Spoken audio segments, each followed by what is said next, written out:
Hello everyone satisfy learning आपको स्वागत। ଆପଣମାନଙ୍କ ଯେଉଁ 9 ତାରିଖ ଦିନ ଏକ୍ଜାମ୍ ହେଇଥିଲା, ପଠାଣି ସାମନ୍ତ ଗଣିତ ମେଧାବୃତ୍ତି ଏକ୍ଜାମ୍ ହୋଇଥିଲା, ତାର ଆମେ କଟଅଫ୍‌କୁ ଆନାଲିସିସ୍ କରିବା। ପୂର୍ବ ଭିଡ଼ିଓରେ ଆମେ ତାର ଆନ୍ସର୍ କୁ ଡିସ୍କସନ୍ କରିଥିଲା ଆଉ ନିଜ ମାର୍କ ଆମେ ଜାଣିପାରିଥିଲା। ଯେଉଁମାନେ ସେଇ ଭିଡ଼ିଓ ଗୁଡ଼ିକୁ ଦେଖିନ, ଆନ୍ସର୍ କି ଭିଡ଼ିଓ ଦେଖିନ, ମୁଁ ତା ଡେସ୍କ୍ରିପ୍ସନ୍ ଲିଙ୍କ୍ ଦେବି, ଆପଣମାନେ ସେଥିରୁ ଦେଖିନେବେ। ଆଜି ଆମେ ଏହି ଭିଡ଼ିଓ ମାଧ୍ୟମରେ ପଠାଣି ସାମନ୍ତର ଗଣିତ ମେଧାବୃତ୍ତି ଯେଉଁ ଏକ୍ଜାମ୍ ହେଇଥିଲା ଷ୍ଟେଜ୍ 1, ଷ୍ଟେଜ୍ 2, ଷ୍ଟେଜ୍ 3ର ତାର ଆମେ କଟଅଫ୍‌କୁ ଆନାଲିସିସ୍ କରିବା ଆଉ କେତେ ମାର୍କ ପାଇଲେ ଆମେ ନିଶ୍ଚୟ ସିଲେକ୍ସନ୍ ହେବା, କନଫର୍ମ ହେଇଯିବା ଯେ ଆମର ନିହାତି ସ୍କଲାରସିପ୍ ଆମକୁ ମିଳିପାରିବ।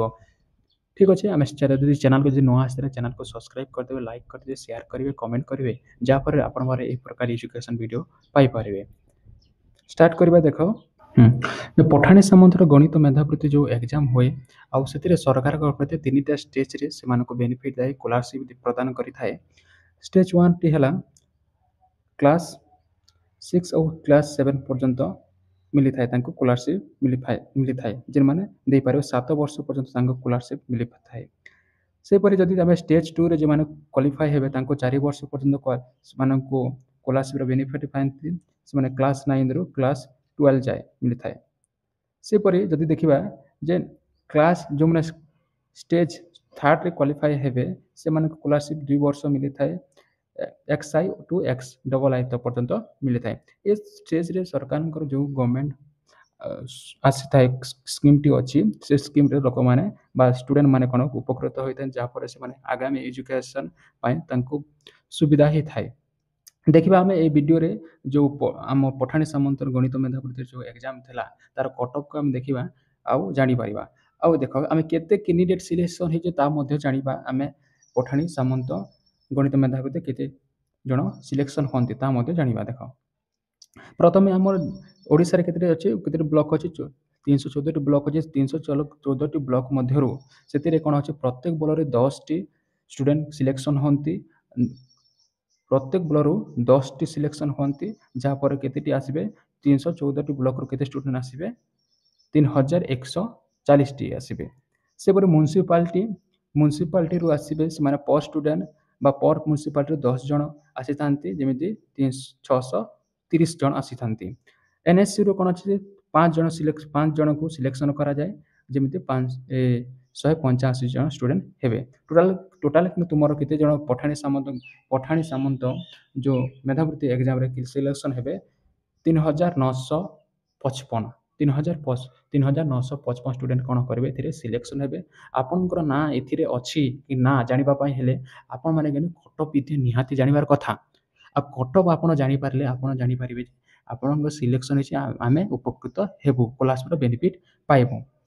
ମନେ ରଖ ଯେ ଆମେ 314ଟି ଯେଉଁ ବ୍ଲକ୍ ଅଛି, ଆମେ ପ୍ରତ୍ୟେକ ବ୍ଲକ୍‌ରୁ 10 ଜଣଙ୍କୁ ସିଲେକ୍ସନ୍ ହେବ। ଆପଣଙ୍କର ବ୍ଲକ୍‌ରୁ ଆପଣ ସିଲେକ୍ସନ୍ ହେଉଛନ୍ତି କି ସେଟା ଜାଣିପାରିବେ ଆପଣ। ମ୍ୟୁନିସିପାଲିଟିରୁ ହେଲା ପ୍ରତ୍ୟେକ ମ୍ୟୁନିସିପାଲିଟିରୁ 10 ଜଣ ସିଲେକ୍ସନ୍ ହୁଅନ୍ତି ଓ NSCରୁ 5 ଜଣ ସିଲେକ୍ସନ୍ ହୁଅନ୍ତି। ଆଉ ଟୋଟାଲ୍ ଯଦି ଆମେ ଦେଖିବା ତାହେଲେ 3955 ଜଣ ସିଲେକ୍ସନ୍ ହେବେ ପଠାଣି ସାମନ୍ତରେ। ଠିକ୍ ଅଛି, ଆମେ କଟଅଫ୍‌କୁ ଦେଖିବା। ଆମ କଟଅଫ୍ କେତେ ଅଛି, ଆମେ କେତେ ମାର୍କ କରିଛେ ଏକ୍ଜାମ୍‌ରେ ସେଇଟା ଦେଖିବା। ଯେମିତିକି ଦେଖ, ଏଇଟା କଟଅଫ୍ ଭିଡ଼ିଓ ଦେଖିବା। ଯେମିତି ଜେନେରାଲ୍ ପାଇଁ ଏଇଟା ଗୋଟେ ହାଇପୋଥେଟିକାଲ୍ କରାଯାଇଛି, କହିଲେ ମାନେ ଅଜମ୍ପସନ୍ କରାଯାଉଛି କି ଯେ ତୁମେ କେତେ ମାର୍କ ରଖିଛ। ଯଦି ଏତେ ମାର୍କ ରଖିଛ ଜେନେରାଲ୍ କ୍ୟାଟେଗୋରିରେ, ତୁମେ ଯଦି 80ରୁ 92.5 ମାର୍କ ଯଦି ରଖିଛ, ତାହେଲେ ତୁମେ ନିଶ୍ଚିତ ନୋ ଡାଉଟ୍ ତୁମେ ତୁମର ନିଶ୍ଚୟ ସିଲେକ୍ସନ୍ ହେବ। ପିଲାମାନେ ତୁମେ କନଫର୍ମ ସିଲେକ୍ସନ୍ ହେଇଯିବ। ଯଦି କ୍ୱେଶ୍ଚିନ୍‌କୁ କେତେଟି ଆଟେମ୍ପ୍ଟ କରିଛ, 32ରୁ 37ଟି କ୍ୱେଶ୍ଚିନ୍ ତୁମେ ଯଦି ଆଟେମ୍ପ୍ଟ କରିଛ, ତାହେଲେ ତୁମ ନିଶ୍ଚୟ ତୁମର ଏକ୍ଜାମ୍‌ରେ ତୁମ ଜେନେରାଲ୍ କ୍ୟାଟେଗୋରିରେ ତୁମର ରହିଯିବ। କାହିଁକି ନା ଏଇଥର କ୍ୱେଶ୍ଚିନ୍‌ଟି ଇଜି ଟୁ ଟିକେ ମଡରେଟ୍ କ୍ୱେଶ୍ଚିନ୍‌ଟି ଆସିଥିଲା, ତେଣୁକରି ଆମେ କଟଅଫ୍‌ଟି ଟିକେ ଲୋ ଯିବାର ଚାନ୍ସ ଅଛି। ସେମିତି OBC ମାନେ ଯେଉଁମାନେ OBC ଓ SC/BC ଅଛନ୍ତି ସେମାନଙ୍କର 62.5ରୁ 75 ମାର୍କ ଯେଉଁମାନେ ରଖିଛ ତାଙ୍କର ନିଶ୍ଚୟ ହେଇଯିବ ପଠାଣି ସାମନ୍ତ ସ୍କଲାରସିପ୍ର ଆପଣମାନେ ବେନିଫିଟ୍ ପାଇପାରିବେ।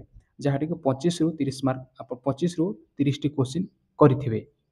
ସେପରି SC ରହିଥିବେ ବୋଲେ SC ମାନଙ୍କର 50ରୁ 62.5 ମାର୍କ ଯଦି ସିକ୍ୟୁର କରିଛନ୍ତି ତାହେଲେ ଆପଣଙ୍କୁ ମଧ୍ୟ ହେଇଯିବ। ଯାହାକି 20ରୁ 25 ମାର୍କ ଯଦି କରିଥିବେ ତାହେଲେ ନିଶ୍ଚିତ ଭାବରେ ଆପଣମାନେ 20ରୁ 25 ମାର୍କ ଯଦି କ୍ୱେଶ୍ଚିନ୍‌ଟି କ'ଣ କରିছে ଆପଣ ଯଦି ଆଟେମ୍ପ୍ଟ କରିଥିବେ ନିଶ୍ଚିତ ଆପଣମାନଙ୍କର ହେଇଯିବ।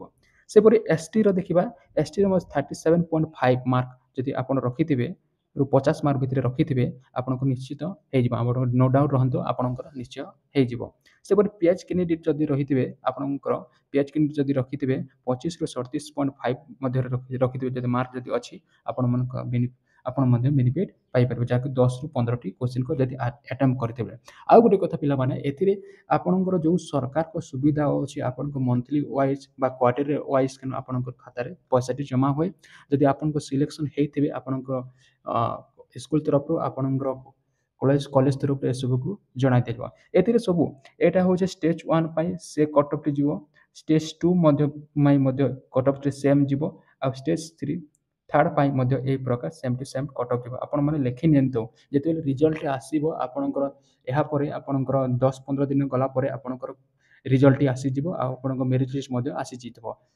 ଠିକ୍ ଅଛି, ଏଇଟା ଷ୍ଟେଜ୍ 1 ପାଇଁ ଷ୍ଟେଜ୍ 2 ପାଇଁ ମଧ୍ୟ ସେମ୍ ଅଛି କଟ୍ ଅଫ୍ଟି, ଆଉ ଷ୍ଟେଜ୍ 3 ପାଇଁ ମଧ୍ୟ ସେମ୍ଟି କଟ୍ ଅଫ୍ ଅଛି। ଆପଣଙ୍କର ଦେଖିନିଅ, ଏତିକି ମଧ୍ୟ ଯଦି ଆପଣଙ୍କର ଏଭରେଜ୍ ମାର୍କ ଯଦି ଅଛି, ନିଶ୍ଚିତ ଆଶା କରୁଛି ତୁମର ଏହି ଭିଡ଼ିଓ କଟ୍ ଅଫ୍ ଭିଡ଼ିଓଟି ଆପଣଙ୍କୁ ହେଲ୍ପଫୁଲ୍ କରିବ, ଆଉ ଆପଣମାନେ କେତେ ମାର୍କ ରଖିଛନ୍ତି ଆପଣମାନେ ନିଜେ ଜାଣିପାରିବେ। ଆପଣମାନେ କମେଣ୍ଟ କରିଦେବେ ମୋତେ ଯେ ଆପଣମାନଙ୍କର ମାର୍କଟି କେତେ ଅଛି।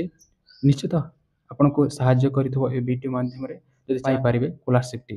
ଯଦି ଚ୍ୟାନେଲକୁ ନୂଆ ଆସିଲେ ଚ୍ୟାନେଲକୁ ସବସ୍କ୍ରାଇବ୍ କରିଦେବେ, ଲାଇକ୍ କରିଦେବେ, ସେୟାର କରିବେ, କମେଣ୍ଟ କରିବେ, ଯାହାଫଳରେ ଆପଣମାନେ ଏହି ପ୍ରକାର ଭିଡ଼ିଓ ପାଇପାରିବେ। ଆଉ ଗୋଟେ କଥା ହେଲା ପିଲାମାନେ, ଯେ ଏହି ଚ୍ୟାନେଲରେ ସବୁ ପ୍ରକାର ଯେତେ ବି ତୁମର କ୍ଲାସ୍ 6ରୁ କ୍ଲାସ୍ 12 ଯାଏ ସବୁ ପ୍ରକାର ଏଜୁକେସନ୍ ଭିଡ଼ିଓଟି ଆପଣମାନଙ୍କ ପାଇଁ ଦିଆଯାଉଛି, ଆପଣମାନେ ଫ୍ରିରେ ସବୁ ପ୍ରକାର ଉପଲବ୍ଧ କରିପାରିବେ। ଠିକ୍ ଅଛି, 1 ସେକେଣ୍ଡ ପିଲାମାନେ, ଥ୍ୟାଙ୍କ ୟୁ।